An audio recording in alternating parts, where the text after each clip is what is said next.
So you're thinking about starting a YouTube channel and you've decided that you want to pull the trigger, but you want to know a little bit more about the process. With these pros and cons I'm going to list off for you, you'll be able to make a better decision as to what you want to do. Number 1, starting a YouTube channel is super easy. All you have to do is get your smartphone, take a video, upload it onto YouTube. You can do it within the app and you're all set. The con to this is that you will be completely unknown at the start. Many people will post basic, unrefined videos on YouTube expecting to get a lot of views, and then they're very disappointed and discouraged when they don't get those views. That takes us into our next one. Creation and upload of YouTube videos is very, very simple, but there's a lot of nuance that goes into creating a good YouTube video because there does require editing, which you can do on your phone, and the filming, which you can do on your phone, and the upload, which you can do on your phone. Nowadays, going into 2024, there's a lot of emphasis put on packaging, and that is how does your thumbnail look and how does your title attract viewers? Because it doesn't matter how good your content is, if you haven't nailed those processes down and get people to actually click on the video, then it doesn't really matter the content within the video. Additionally, there's some stuff on the back end inside YouTube Studio that you're going to want to be mindful of, say like your analytics and your click-through rate, and these are all things that we can go over in different videos. The point is, to be successful on YouTube, it takes more than just making a video and uploading it. The next one, YouTube will work for you. If you make a video, YouTube will start searching for an audience that video caters to. And if you make a video that's evergreen, you're going outside? Okay. Kids, forgot what I was doing. Oh, if you can make evergreen content, meaning content that's good for weeks, months, years to come, this could be something like a tutorial, things that are never gonna be outdated, you know. What? I'll be done making hot dogs in a minute, okay? Say you make a tutorial on how to make mac and cheese, that process probably isn't gonna change in the next 50 years, I would imagine. Which means anytime somebody's looking for a mac and cheese recipe, your video could come up and actually get views and be helpful to people. That said, the con to that is that you have to work hard sometimes to give YouTube content that's worth pushing out to people. And like I said kind of in the last point, it takes a little bit of nuance, it takes a little bit of practice, but eventually you'll get to the point to where you can start producing content that is going to be valuable to people. The point is, it just takes work, and that's kind of the point I wanted to make with that. Making YouTube videos is fun. It's really enjoyable to start a process from the beginning and see it all the way to its end and see the final result, and you have a nice, well-packaged product, basically.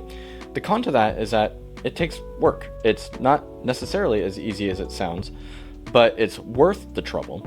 Packaging does matter, and the reality is everybody does in fact judge a book by its cover. So if your cover is not good, or if it's blank, or if it has no thought put into it, then nobody's going to read that book, right? The same thing with your YouTube videos. Now, another good thing about YouTube is that you can get your message or your lessons out there. Whether it's a political message or if you're teaching something, you can get it out to a broad spectrum of people. I've actually considered this for churches, even big churches.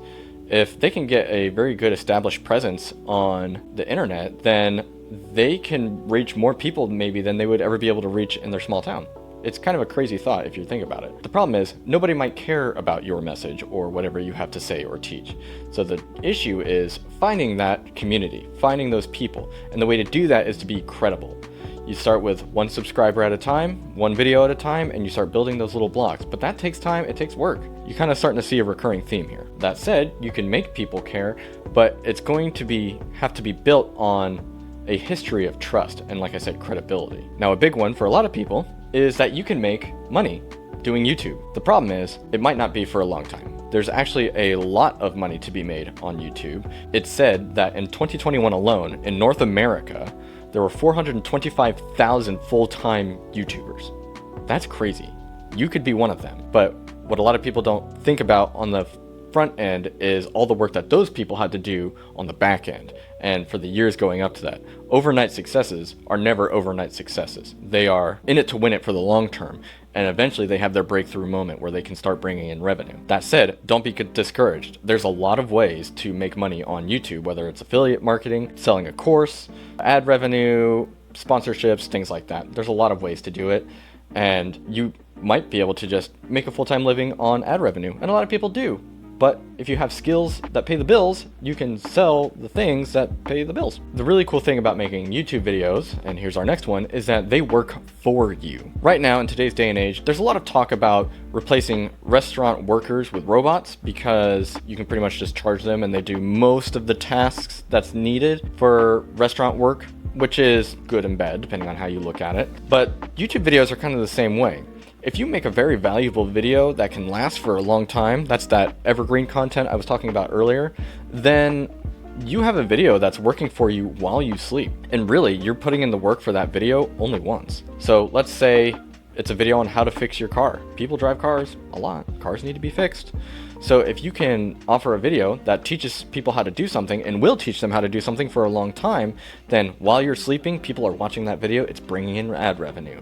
While you're at work doing your day job, people are watching that video, bringing in, subscriptions and things like that. Maybe they're going to your Patreon. Maybe they're buying your course on how to fix other stuff. It could be anything. And that's how you get it to work for you. The con to this is that YouTube videos are not just set and forget, because if you make a tutorial on how to build a garden shed, people might be coming to you on how to do yard maintenance or how to do other small around the house handyman type things. And if you have many of these built up over time, then all of these videos are going to start working for you. One of my favorite ones is that you can have YouTube be a legitimate career if you want it to, regardless of your niche. Now, some of the really profitable niches are things like real estate, law, politics, things like that. Kind of frankly, like more boring stuff for some people. But for the people who are in that, people who are trying to improve their business, things like that, there's good money to be had there. You don't necessarily need 1 million subscribers if the people you're catering to have money to spend on courses on how to sell $1 million homes. You know what I mean? Would you rather have 1,000 Patreon subscribers that pay you $1 a month, or would you rather have 2 people who pay $1,000 a month for your course?